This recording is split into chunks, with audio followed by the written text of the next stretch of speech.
Star of such 80s films as The Lost Boys, battled addiction and the aftermath of child stardom for the better part of his life, which was sadly cut short in 2010. This is the tragic story of Corey Haim. Corey Ian Haim was born to Judy and Bernie Haim on December 23, 1971 in Toronto, Ontario.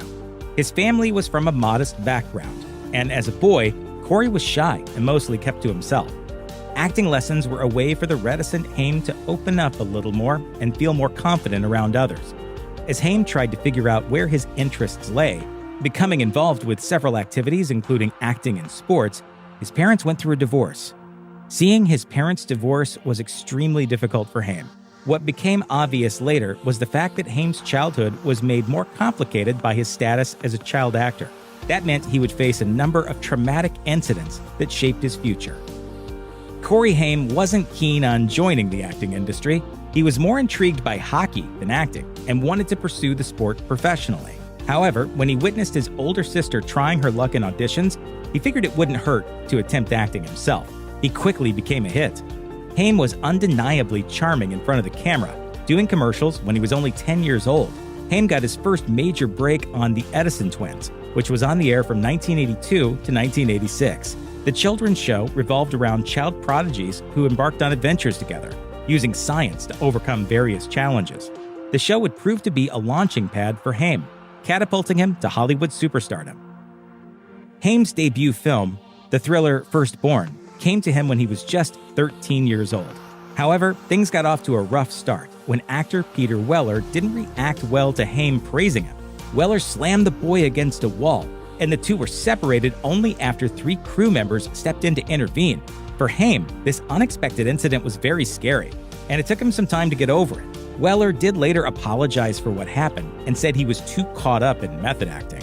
Firstborn failed to impress audiences despite the fact that it had 2 major stars in the making, Sarah Jessica Parker and Robert Downey Jr. Nonetheless, Haim got back on his feet after the movie and continued to pursue acting, building his portfolio and working on several projects, including the 1985 comedy Murphy's Romance, where he worked with Sally Field, secret admirer, before he took on a particularly complicated part, as well as his first leading role, when he portrayed a paraplegic boy in Silver Bullet. He also got noticed for his work in a made-for-TV film called A Time to Live. For the latter, he won widespread appreciation and a Young Artist of the Year award. In 1986, all this momentum culminated in Lucas, where he creates one of the most three-dimensional, complicated, interesting characters of any age in any recent movie. Ebert added that if the young Haim could live up to the potential he had already displayed, he'd get far in his acting career and wouldn't fade from public memory. Tragically, though, Lucas would turn out to be a defining experience for Haim for all the wrong reasons. In 2008, Haim revealed on an episode of his reality TV show The Two Coreys that he had been abused when he was 14. It was later alleged by both his mother and his friend and frequent co-star Corey Feldman that he was abused on the set of Lucas. Haim's mother told People that he kept the abuse secret for so long because he didn't want to be blamed for it. He said, "Mom, somebody hurt me. I don't need to hurt them back. I need to take this to my grave." Haim's mother later lamented the fact that her son became a part of showbiz too early. She implied that if he hadn't been an actor, he would have had a regular childhood, telling People, "Corey would have been in school in Toronto with his friends, playing hockey like he loved. It's not a good idea to put these young kids in these movies in Hollywood. Do it in the summertime. Let them go to school. Don't go to Hollywood." Despite the personal trauma, Haim continued moving forward with his career. Lucas was followed by one of his most important films, The Lost Boys, which earned him more love from audiences, even though critics weren't too impressed. How are those maggots? Maggots, Michael. You're eating maggots. How do they taste? This was also the film that saw Corey Feldman and Haim team up together. The pairing was enough of a hit for them to later be known as the Two Coreys. Throughout their careers, Feldman and Haim would ultimately collaborate on 10 films as well as a reality show together. As with many child stars, things became more difficult professionally for Corey Haim when he became an adult. The 1990s were a bad time for the actor, who struggled to stay relevant while also battling drug addiction. Haim's journey with substance abuse was a long one. He was said to have first tried drugs as well as booze when he was filming Lucas, and eventually struggled to control his addiction as he experimented with several kinds of drugs. During the 90s, he worked on a video game called Double Switch, among other smaller projects, but nothing seemed to help. Maybe next time, sucker. Haim was forced to declare bankruptcy in 1997. As the 2000s hit, the actor tried to rebuild his life and kick his drug habit. Unfortunately, he got hooked on prescription drugs. As Haim once explained, "I started on the downers, which were a hell of a lot better than the uppers because I was a nervous wreck. But one led to two led to four led to 8, until at the end it was about 85 a day. The doctors could not believe I was taking that much." It's not like Corey Haim didn't try to seriously deal with his addiction issues. He worked hard on getting clean, visiting rehab, and weaning himself off drugs. Sadly, he kept relapsing, caught up in a vicious cycle. He even made a film about himself titled Corey Haim, Me, Myself, and I in 1989. The actor was dealing with rumors about his addiction to drugs and wanted to reach out to his fans and talk about it all. At the time of the film's release, Haim had this to say to his worried fans: "10 years from now, I'm hopefully going to be in Tahiti or something, kicking back, like in my huge mansion. If everything goes right, it's all up to me." Sadly, Haim was constantly struggling, repeatedly going back to rehab. His addiction to prescription drugs caused him to put on a lot of weight, and he allegedly also suffered a stroke. Haim's mother tried to get her son back on track by asking him to move to Toronto and stay away from Hollywood. In 2004, a song called Whatever Happened to Corey Haim was released by The Thrills. Even though it wasn't directly connected to the actor, it got Haim's attention, and he said in response, quote, "I'm clean, sober, humble, and happy." According to Corey Feldman, he and Haim weren't treated well by others in the industry. Feldman said that the publicity in relation to their drug use was just an excuse to get them out of the limelight. In his later years, Corey Haim was alone a lot. Feldman had stopped speaking to Haim at that point because of the actor's issues with addiction.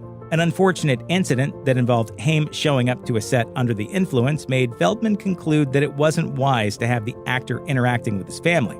For his part, Haim shot back, saying in 2008, "I will always love Corey Feldman, but I lost 105% respect for him and his wife."